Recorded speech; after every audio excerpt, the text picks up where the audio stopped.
Hello, it's me, CGD. The time is 1958, the 3rd of the 7th, 2010. This piece is called Government Deals, exemption from prosecution rather than immunity from prosecution. It has come to my attention that the last two parties that are in power, Labour and the Conservatives, that neither Prime Minister was actually forthwith in dealing with this situation. All they did do was refer it on, the previous one referred it on, Gordon Brown referred it on to the Ministry of Justice, and nothing actually happened regarding Jack Straw. Again, the same with the Home Office. Tried to get in touch with Alan Johnson, the MP. Nothing actually happened. These people are in denial of what is going on. They won't accept what is actually happening. They won't go public. The same situation has arisen with the current Prime Minister. He's aware of the situation. There's not been a denial or a commitment to say whether it's happening or not.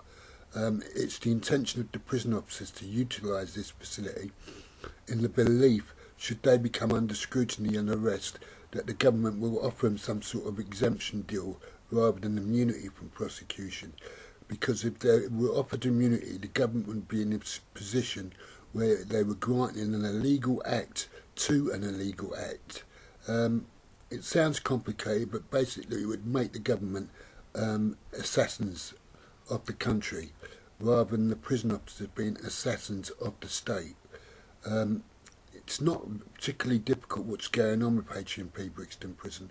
It's more about governments that won't accept responsibility for the form of torture and degrading terrorism act that they've created.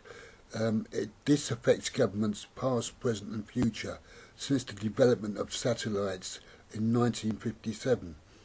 There's other information pertaining to the files that the prison officers have got their hands on.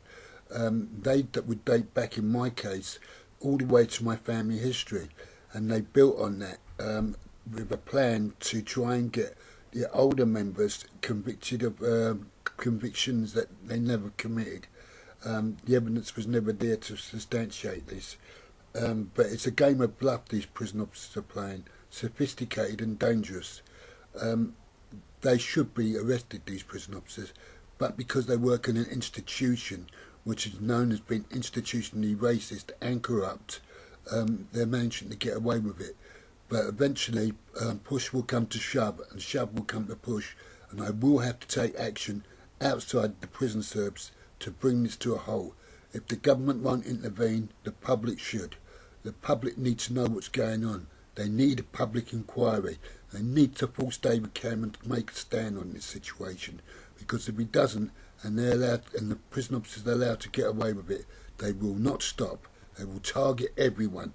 They have files ready on access on 6 billion people worldwide.